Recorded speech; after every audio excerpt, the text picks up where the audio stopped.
Hey y'all, my name is Amanda Elise Salas and I'm 33 years old. Um, I first heard of Beto O'Rourke maybe like 2 years ago through some friends of mine. They were following his race and he was still really unknown, but there were talks of him coming down to the valley.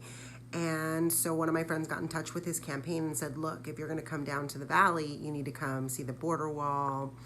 You need to come and check out where the real people are.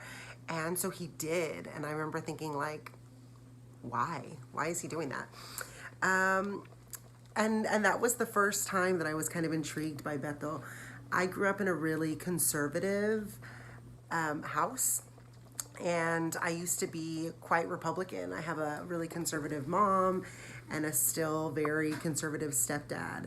So this was kind of a new concept for me. I helped out a little bit on the previous presidential race with Bernie Sanders, but then kind of stepped away for a little bit. So to know that a Democrat who was running for Senate was going to come and hang out with real people on the border was something that I was like, let's find out who this guy is. So he came down quite a few more times after that, and I met him and was instantly like, wow, this guy is not talking party. He's talking about issues, and he's talking about things that are relatable to like me and the people around me. And so it wasn't until about January of last year, January, that one of my friends was working on his campaign and he needed help with some of the events that were happening. This was way before Beto had gotten nearly as famous and well known as he is now, but they needed help with some event coordinating.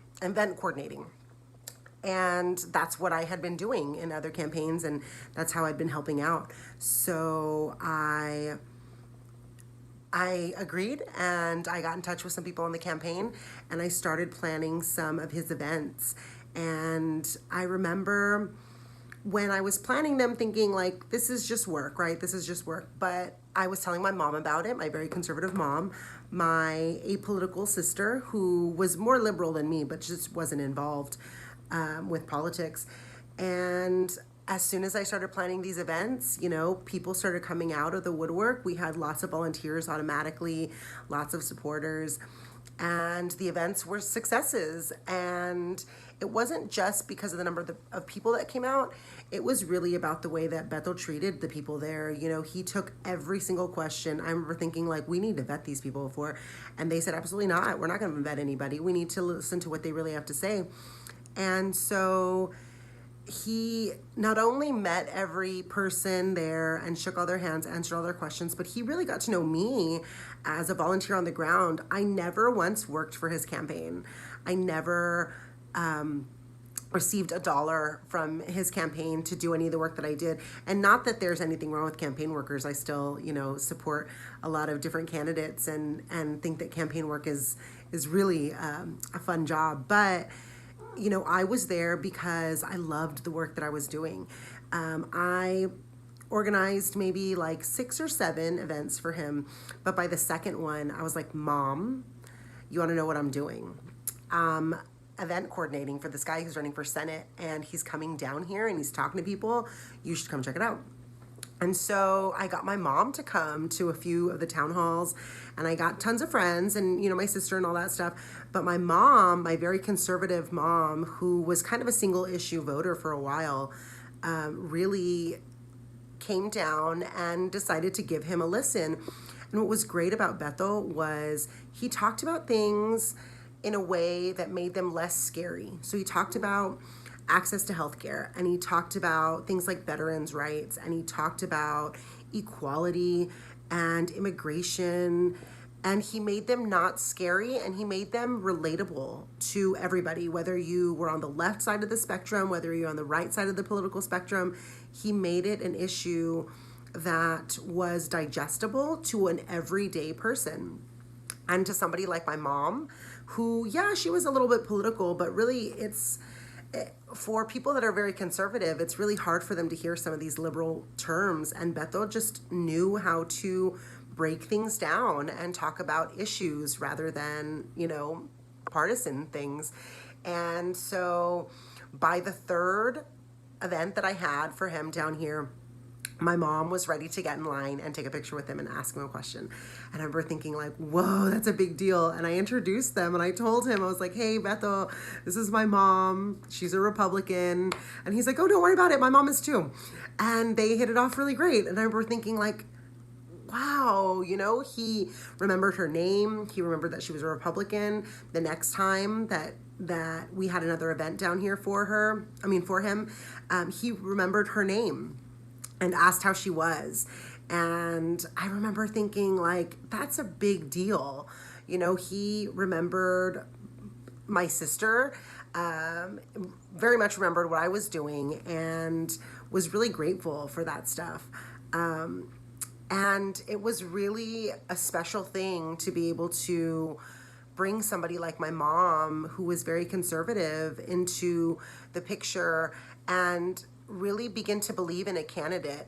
Beto, the special thing about Beto is he, I feel, is relatable to a lot of people, even if he doesn't come from the same background. I mean, he is very well aware of his privilege and is very well aware that he has a lot of advantages that a lot of us don't come with, but he comes to the table and he's willing to listen and he's willing to have those hard conversations. He was never afraid to take questions from people that disagreed with him, and he listened.